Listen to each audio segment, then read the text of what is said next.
Assalomu alaykum va rahmatullohi va barakatuh. Hurmatli Impact Consulting YouTube kanali a'zolari, anchadan buyon video chiqmayapti. Bunga albatta uzr so'raymiz, lekin men bir yumush bilan hozir Seul shahridagi Gangnam provinsiyasiga kelganman, ya'ni o'sha mashhur Gangnam mavze desak ham bo'ladi. Bu yer barchalarga ma'lum Koreyani eng rivojlangan provinsiyasi, ya'ni hududi sifatida mashhur. Misol uchun taqqoslash uchun Amerikada Times Square bo'ladigan bo'lsa, Koreyada Gangnam hisoblanadi.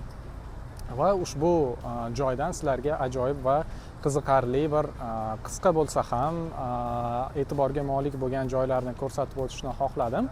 Men o'ylaymanki, Koreyaga kelayotgan barcha, undan tashqari ushbu mamlakatda ta'lim olayotgan barcha yoshlar aynan mana shu joylardagi yirik kompaniyalarda o'qishni, ishlashni va internship qilishlarini xohlaydi. Va barcha niyat qilgan talabalarga eng kamida mana shunaqa rivojlangan hududlarda, katta kompaniyalarda ishlashlik barcha talabalar qatori hammamizga nasib qilsin. Qani bo'lmasa, sizlarga chiroyli joylarni ko'rsatishni boshlayman.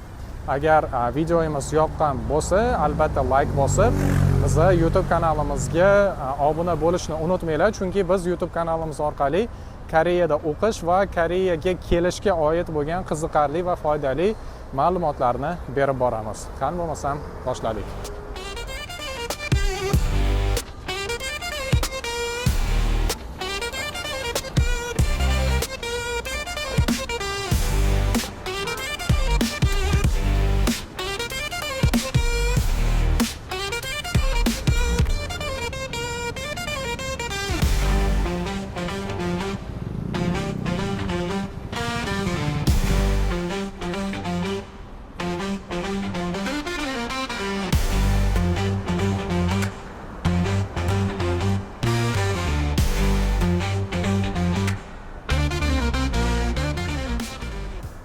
Azizlar, shu o'rinda e'tiboringlarni bir jihatga qaratmoqchiman. Aynan mana shunday budkalar Koreyada juda ham ko'plab avtobus bekatlarini oldida, mana bu yerda ko'rishingiz mumkin, avtobus bekati.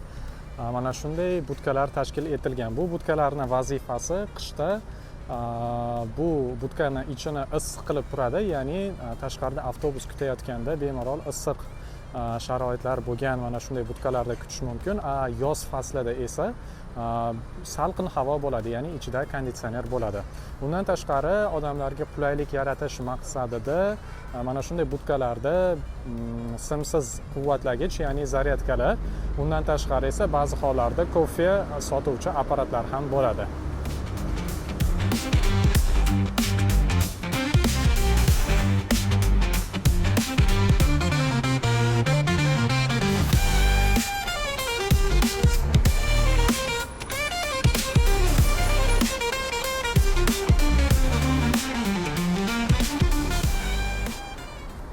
Hozir kunduzi bo'lishiga qaramasdan Gangnam ko'chalarini deyarli ikki qismida mana shunday salqin ob-havo.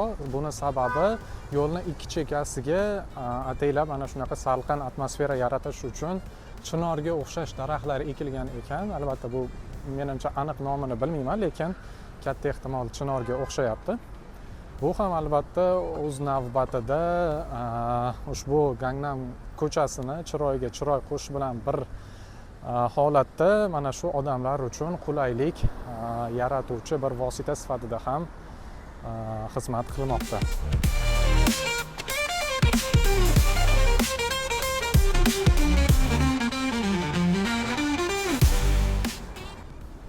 Taxminan 3-4 kilometrdan buyon piyoda yurib kelmoqdaman, lekin mana bu osmono'par binolarning hali oxiri ko'rinmayapti. Sababi aytib o'tganimdek, ushbu hudud Koreyani eng katta megapolislardan biri hisoblanadi.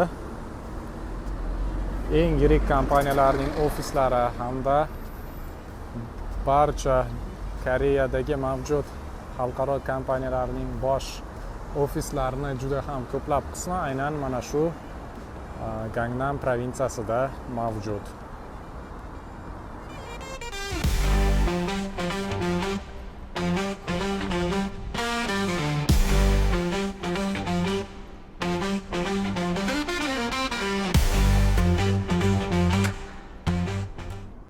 va albatta Gangnam haqida gap ketganida mana shu monumentni ko'rsatmasdan boshqa iloji ham yo'q.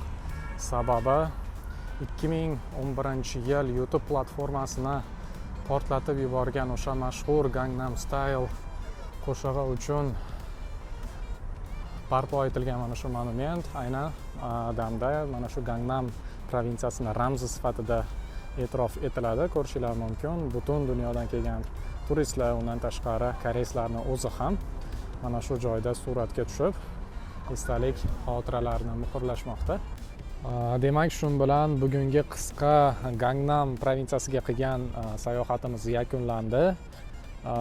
Albatta bu planlashtirilgan yoki qandaydir rejalashtirilgan sayohat yoki qisqa tur emas edi. Shunchaki o'zimni shaxsiy ishlarim bilan kelgandim va shu imkoniyatdan foydalangan holatda ushbu qisqa bo'lsa-da ham mazmunli va chiroyli joylarni sizlarga ko'rsatib o'tdim. Xo'p, yana bir bor aytib o'taman, agarda siz Koreyada ta'lim olishni rejalashtirgan bo'lsangiz, bizni YouTube, Telegram, Instagram kanallarimizga obuna bo'ling. Biz sizga Koreyada talaba sifatida o'qish hamda ushbu davlatda talaba sifatida kelish mavzusiga doir barcha yordam va ko'nikmalarni berib boramiz. Videoni shu joygacha tomosha qilganingiz uchun rahmat. Agarda video yoqqan bo'lsa, unga like bosib, sheriklaringizga, do'stlaringizga ham ulashib qo'yishni unutmang. Assalomu alaykum va rahmatullohi va barakatuh.